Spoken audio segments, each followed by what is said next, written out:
बाबा सिद्दीकी हत्याकांड के तीसरे आरोपी की पहचान कर ली गई है। सिद्दीकी हत्याकांड के तीसरे आरोपी का नाम शिव कुमार बताया जा रहा है, जो कि यूपी का रहने वाला है। तीसरा आरोपी शिव कुमार है, जो कि यूपी का रहने वाला बताया जा रहा है। उसकी पहचान कर ली गई है। इस पूरे हत्याकांड में 3 लोग शामिल थे। 2 अभी पुलिस की गिरफ्त में है, लेकिन शिव कुमार जो है वो अभी भी पुलिस की गिरफ्त से बाहर है और लगातार टीमें उसकी तलाश में जुटी हुई हैं। बाबा सिद्दीकी हत्याकांड के तीसरे आरोपी की पहचान कर ली गई है। बड़ी जानकारी इस वक्त पंकज।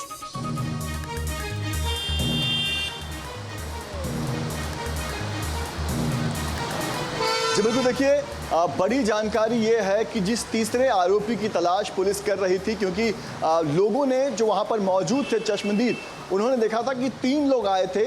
2 लोग जो हैं वो पुलिस की गिरफ्त में आ गए, पुलिस ने उन्हें गिरफ्तार कर लिया, लेकिन एक आरोपी अभी भी फरार था। लेकिन जो पकड़े गए 2 आरोपी हैं उन्होंने अब ये कबूल कर लिया है। जो तीसरा फरार आरोपी है उसका नाम शिव कुमार था।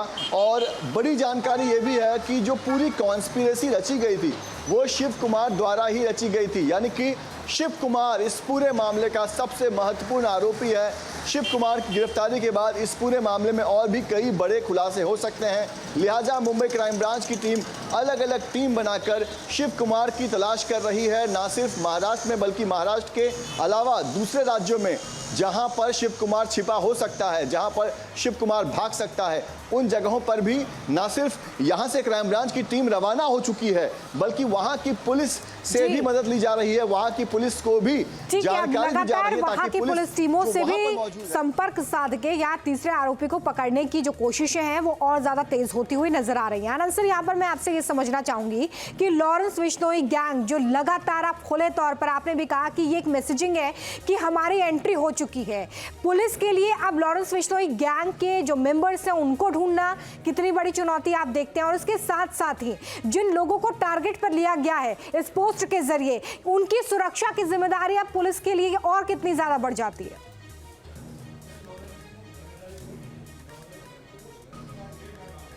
जी, निश्चित रूप से बहुत चैलेंजिंग टास्क है और पुलिस के लिए भी, और जो लोग विक्टिम्स होने की जिनकी संभावना है उनको भी सुरक्षा प्रदान करना, ये बहुत बड़ी जिम्मेदारी है, बहुत बड़ा चैलेंज है। पर मैं एक बात कहना चाहता हूँ, अपराधी गैंग जो कुछ कह रहा है उसको केवल फेस वैल्यू पर लेना उचित नहीं होगा। वो जो कुछ कह रहे हैं वो सच हो सकता है, नहीं भी हो सकता है, पर उनके लिए केवल इतना ही ज़रूरी नहीं है कि वो केवल इन्हीं को टारगेट करेंगे। उसके अलावा भी यदि कहीं से उनको पैसे मिलने की संभावना है या और कुछ उन्हें कोई ऐसा दिखाई देता है जो उनके रास्ते में आड़े आ रहा है या जहां से उन्हें ताकत मिल सकती है, उन लोगों को भी वो टारगेट कर सकते हैं। इसी से जुड़ा सवाल है आनंद सर मेरा।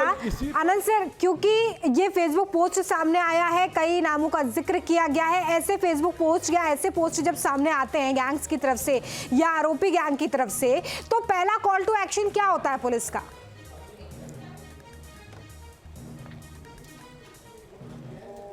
देखिए, सबसे पहला तो जैसा मुंबई पुलिस ने कहा है उसकी ऑथेंटिसिटी, कि वास्तव में ये गैंग की तरफ से दिया गया है, नहीं दिया गया है, ये कितना वास्तविक है।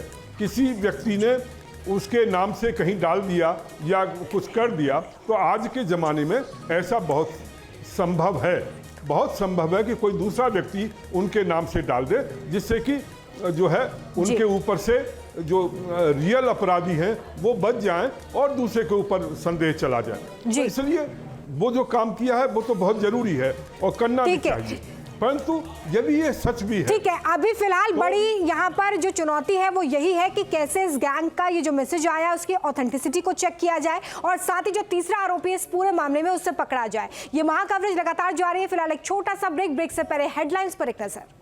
न्यूज नेशन अब व्हाट्सएप पर खबरों की ताजा अपडेट के लिए न्यूज नेशन के इस QR कोड को स्कैन करें।